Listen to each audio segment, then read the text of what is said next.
Namaste friends. In the present episode, I would be talking to you about SynchroMesh device. In the previous episodes, I have talked to you about sliding mesh gearbox and constant mesh gearbox. While talking about the working of a sliding mesh gearbox, I had told you that we have gear wheels that slide along the main shaft MS to come in contact with the corresponding wheels on lay shaft.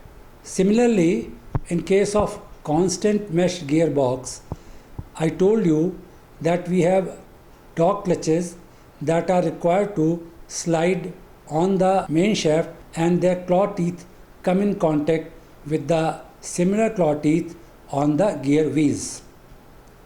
In both the cases, we find that sliding of gear wheels or sliding of dog clutches causes the contact. In both cases, the contact is created through sliding of gear wheel or dog clutch.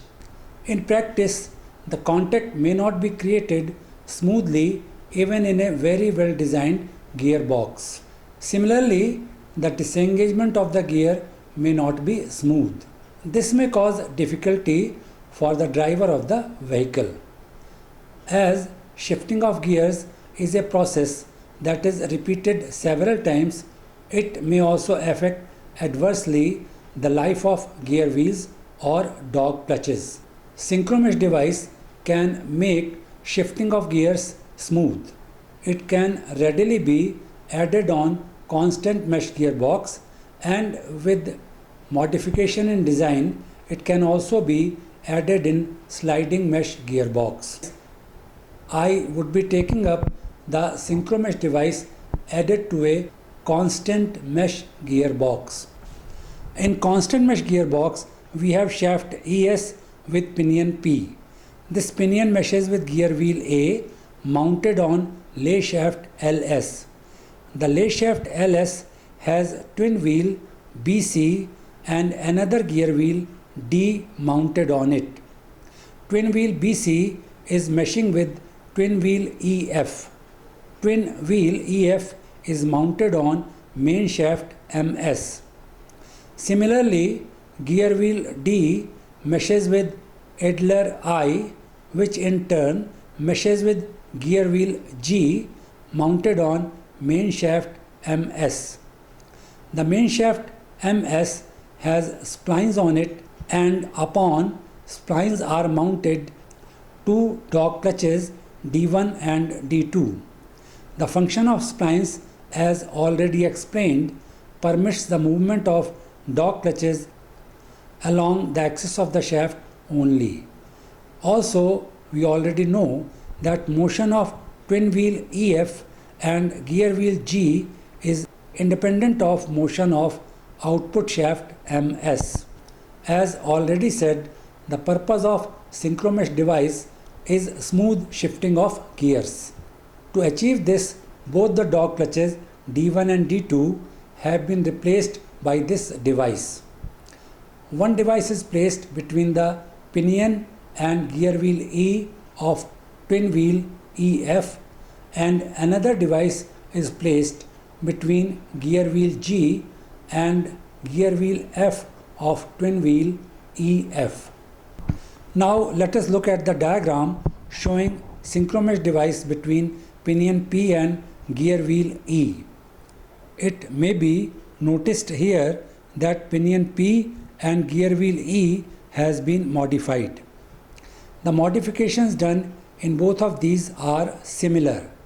Let us consider the modifications done in pinion P. As shown in the next diagram, pinion has an additional set of teeth T1 apart from regular set of teeth. Further, a semi-conical extension is provided. The inclined surface of this extension has friction material on it to provide high coefficient of friction. Similar modifications have been done in gear wheel E also. It has inclined frictional surface, additional set of teeth T2 and regular set of teeth as shown in the diagram. The other part that has been introduced is member D1. Referring back to the diagram, it has inclined surface with friction material fixed on it. This makes inclined surface with high coefficient of friction.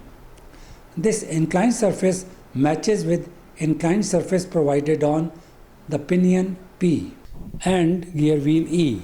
It has set of teeth matching with teeth T1 on pinion P and teeth T2 on gear wheel E. Member D1 can slide on main shaft MS towards left or right. The main shaft rotates with D1 because of splines. There is another member C that has internal teeth matching with external teeth on D1 and external teeth T1 on pinion P and T2 on gear wheel E. This member C can slide on D1 towards left or right, therefore let us call it sliding member. The movement towards left or right is made possible with the help of selector fork K. Referring back to the assembled view of gearbox with synchromesh device, you can visualize the position of different parts such as member D1, sliding member C and selector fork K. Parts related with gear selection mechanism have not been included in the diagram for the sake of simplicity. Now let us talk about the working of device. Referring to the diagram of assembled view, we find that when no gear is engaged, that is in neutral position, D1 is in the middle of pinion P and gear wheel E. There is no contact either between P and D1 or between D1 and E. Therefore, no transfer of motion occurs. Let us now consider the engagement of gear. For this, D1 moves towards right to engage with gear wheel E. For this, it slides on splines provided on shaft MS. Its inclined surface comes in frictional contact with similar surface of gear wheel E.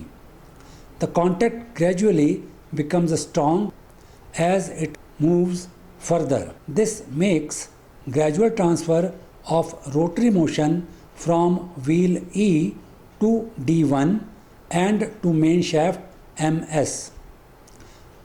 After the complete frictional contact is established, C is made to slide towards right, bringing the internal matching teeth in positive contact with external teeth T2. So, positive contact is established and motion is transferred from set of teeth T2 on wheel E to internal teeth on sliding member C to external set of teeth on D1. From D1, it is transferred to main shaft MS. So we can see that there is no sudden contact and no sudden transfer of motion. Initially, there is a gradual frictional contact and then positive contact through teeth. This makes engagement of gear and transfer of motion smooth. The sliding member C is locked when engaged. This is done with the help of spring and ball arrangement. As may be seen, there is a spring with ball at the end. This ball is pushed inside a slot as shown. This prevents the movement of sliding member C and also the accidental disengagement of gear. This is engaging second gear as we discussed in previous episode while talking about the working of constant mesh gearbox. While shifting the gear, the driver has to exert initially a little so that the ball comes out of the slot. The gear is disengaged as the ball comes out of slot. Now the sliding member can be made to slide through selector fork K. The member D1 is pushed towards left to engage it with pinion P. Again, initially frictional contact is established and then sliding member C is pushed towards left and positive contact is created between set of teeth T1, sliding member C and member D1. In this case, motion from pinion P is directly transferred to main shaft MS. This is engaging third gear as we discussed in previous episode while talking about the working of constant mesh gearbox. You might have noticed that in this process of shifting gear from second to third, the gear is disengaged as ball comes out of slot when driver exerts initially. So, in gearbox with synchromesh device, while shifting between gears, neutral position is attained every time. Another similar device is placed between the gear wheel F and gear wheel G. That makes possible the engagement of first gear and reverse gear. Well, this was about synchromesh device. As already told, this device is used for smooth shifting of gears. Synchromesh device is widely used in gearboxes these days. Next, we have to talk about lubrication of gearbox. The gear wheels mesh with each other in gearbox. This causes friction and heat is produced. Both of these can damage the teeth on wheels and these may wear out fast. The lubrication of gear wheels plays a very important role and provides them with long life. The shafts carrying the wheels are supported in the casing of gearbox with suitable bearings. These bearings also require lubrication. The gearbox is provided with lubricating oil. It is not fully filled with oil. If so, at the time of rotation of gear wheels, it will produce churning effect. The oil will be simply churned. The oil film will not be formed between the teeth of meshing gear wheels, and purpose of lubrication will be defeated. Because of this, the gearbox is partly filled with lubricating oil. Generally, lower wheels are submerged in oil. As these wheels rotate, the oil is splashed upwards. This causes wetting of upper shaft and wheels. Thus, lubricating oil has access between the meshing gear wheels. The oil film is formed between the surfaces of teeth, causing proper lubrication of meshing wheels. Amount of oil or the level up to which the oil is to be filled in gearbox is prescribed by the manufacturer. As the oil film is pressed between the teeth, it should be capable of withstanding the high pressure.